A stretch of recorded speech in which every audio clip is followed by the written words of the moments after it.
शक्रोपि महामुनि। शिवलिंग के पास बैठकर जो भी कोई सदकर्म कोई करता है उसका कितना पुण्य मिलता है, स्वयं इंद्र भी इसका वर्णन नहीं कर सकते, ऐसा भगवान व्यास लिख रहे हैं।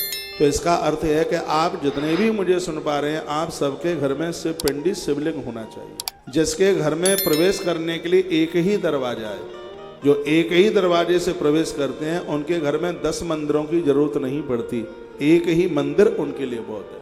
हाँ, यदि अंदर प्रवेश करने के लिए रास्ते अलग हैं तो उन सबको श्राद्ध करने की जरूरत पड़ेगी, उन सबको तर्पण की जरूरत पड़ेगी। यदि घर में जाने के लिए रास्ते अलग हैं, लोग कहते हैं कि तर्पण बड़े को अधिकार है और छोटे को अधिकार है, बीच वाले को नहीं। मैंने गरुड़ पुराण को घूंट करके पिया है, ये मुझे कहीं लिखा हुआ नहीं मिला कि माँ बाप जी के लिए बीच वाला कुछ नहीं कर सकता।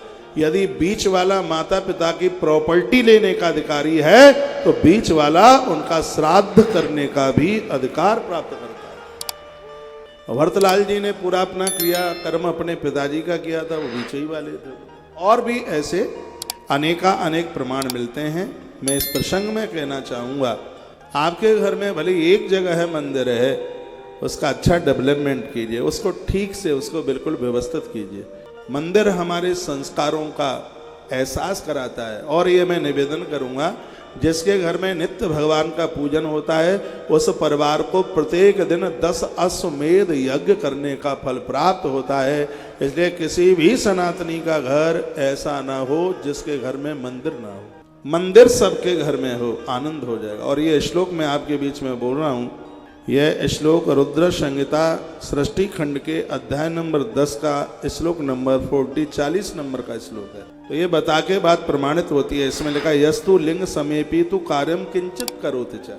जो शिवलिंग के पास बैठ करके कुछ भी सदकर्म करता है, तस्य पुण्य फलम भक्तुम, उसका पुण्य कितना मिलता है ये देवराज इंद्र भी इसका वर्णन नहीं कर सकते। इसलिए हम व्यासपीठ पर शिवलिंग रख करके कथा सुनाते हैं, क्योंकि एक कथा सुनाई गई है अनंत गुना फलदायी हो जाती है। ऐसा नहीं है कि प्रवचन आपको ही सुनाने के लिए, इसके ऊपर हम ना चलें। मेरी व्यासपीठ पर शिवलिंग रहता है, शिव पिंडी, और ये शिव पिंडी चांदी की है। चांदी का शिवलिंग धन को दुरुपयोग नहीं होने देगा, अपने खर्चों को सीमित रखेगा, बढ़ने नहीं देगा। आप डोनेशन देते हैं, उसका सही सदुपयोग हो। मेरी व्यासपीठ पर चांदी के शिवलिंग इसीलिए रहते हैं। आप सबके पूर्वजों का कल्याण महादेव करे। ये चांदी के शिवलिंग की महिमा है। तो भगवान शिव के शिवलिंग के समीप जो भी कोई सत्कर्म किया जाता है, निश्चित रूप से आपको किए गए सत्कर्म का अनंत गुना फल प्राप्त होता है। एक हृदय की बात और मैं आपको बोलूं, आरती से पहले आरती के बाद आप यहाँ व्यासपीठ तक आप आते हैं, यहाँ आप मत्था टेकते हैं। आपका एक बार मत्था टेकना, यहाँ आना हजार के बराबर है, क्योंकि यहाँ शिवलिंग रखा हुआ है। इसलिए आपका एक बेलपत्र चढ़ाया गया, एक नाम लिया गया, आपका हजारों गुना फलदायी है। ये स्वयं महादेव कहते हैं। भगवान शंकर कहते हैं, मेरे शिव पिंडी के पास बैठ करके यदि किसी ने कुछ भी सत्कर्म किया है, उसकी महिमा इतनी ज्यादा है कि स्वयं इंद्र भी उसका वर्णन करना चाहें तो उसका पूर्ण रूप से वर्णन नहीं कर